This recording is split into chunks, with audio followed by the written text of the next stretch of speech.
saya Hasyim Gautama, Kasubdit Layanan Aplikasi Komunikasi Pemerintah Daerah dari Kementerian Kominfo Republik Indonesia. Saya saat ini berada di Kota Banjarbaru terkait dengan kunjungan kami dalam rangka tinjauan lapangan Fleet Evaluation Smart City tahun 2020. Kegiatan ini merupakan rangkaian dari kegiatan gerakan 100 Smart City Kementerian Kominfo dari tahun 2017, 2018, dan 2019. Pada tahun 2018, Kota Banjarbaru termasuk menjadi salah satu kota yang termasuk gerakan 100 Smart City ini.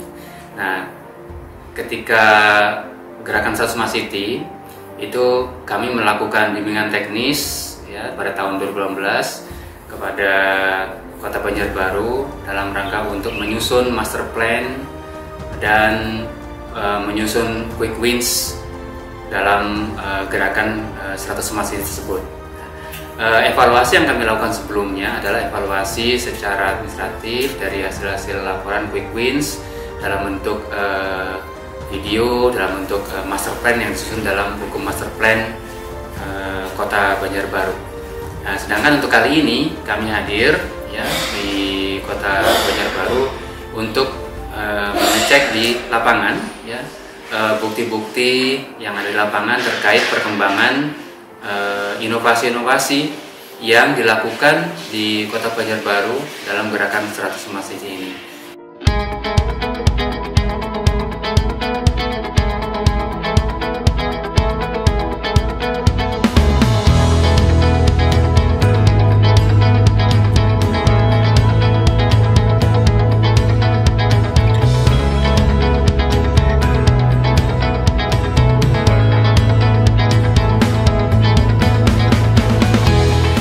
Berikutnya adalah apakah implementasi Master Plan Smart City itu sudah mengena langsung ke masyarakat dan apakah masyarakat itu menilai manfaatnya secara lebih baik dia sebagai penerima manfaat atau sebagai pelaksana ikut terlibat di dalam memberikan gagasan-gagasan atas perkembangan kemajuan pembangunan di Kota Banjarbaru.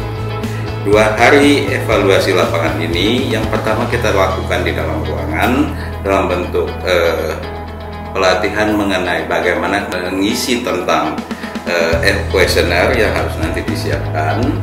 Yang isi kuesioner ini juga melibatkan semua SKPD yang bertanggung jawab terhadap program-program Smart City. Kemudian yang kedua adalah melakukan pelatihan untuk membuat manajemen risiko atas semua program yang ada, karena bagaimanapun yang namanya perencanaan yang dilakukan oleh siapapun orangnya itu memiliki risiko kegagalan atau keberhasilan. Setelah dilakukan pelatihan seperti itu, pada hari kedua kita lakukan evaluasi lapangan, lakukan survei. Ada 6 tempat yang kita kunjungi. Yang pertama adalah Dukcapil. Yang kita lihat itu adalah evaluasi atas pelayanan publik.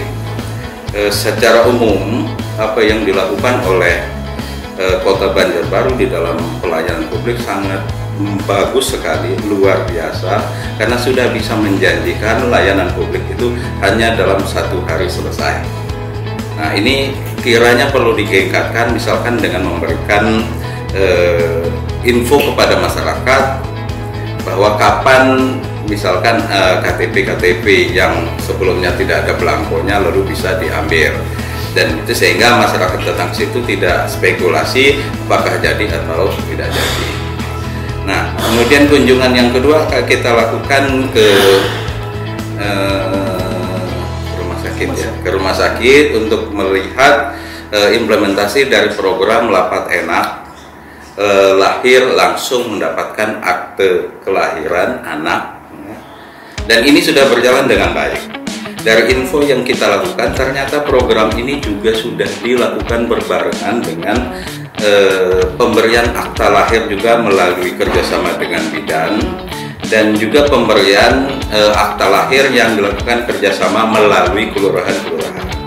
Nah, persoalan berikutnya adalah bagaimana nanti Kominfo dalam hal ini Banjarbaru dapat mengintegrasikan layanan yang sebenarnya sama itu ke dalam satu aplikasi, sehingga lalu tidak perlu ada nama yang berbeda untuk layanan yang sama.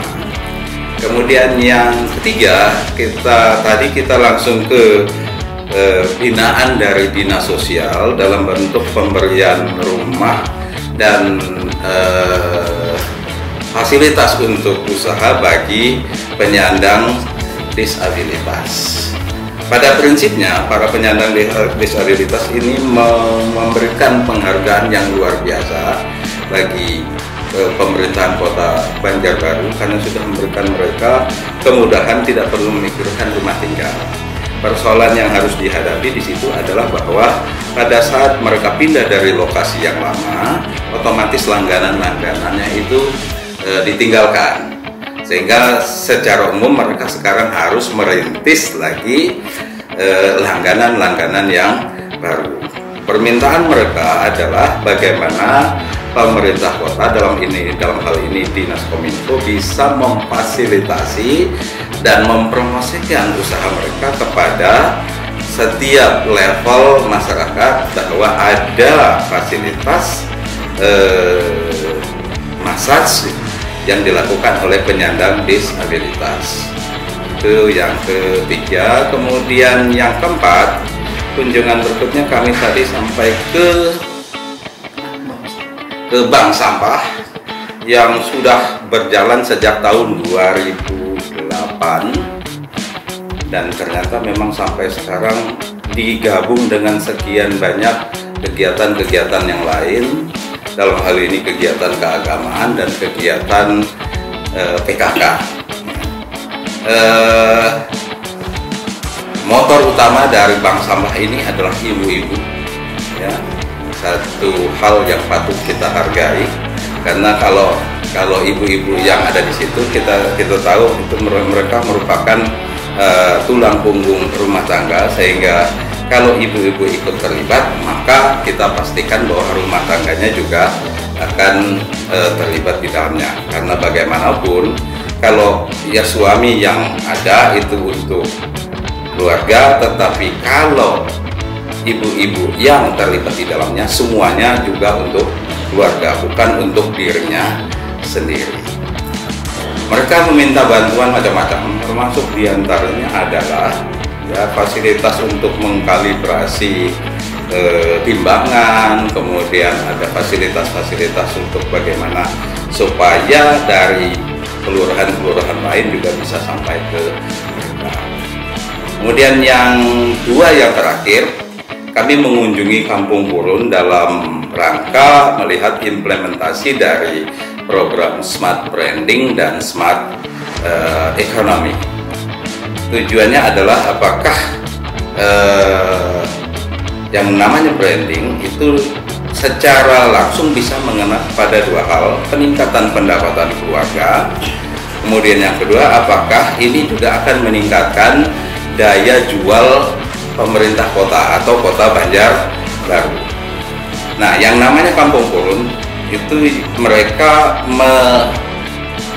menghasilkan kerajinan tangan, baik dalam bentuk dompet atau tas ataupun yang lain, yang pada dasarnya merupakan hasil dari daya kreativitas mereka yang diturunkan dari sekian generasi sebelumnya, sehingga yang sekarang rasanya sudah sampai generasi kelima berdasarkan catatan yang mereka sampaikan tadi.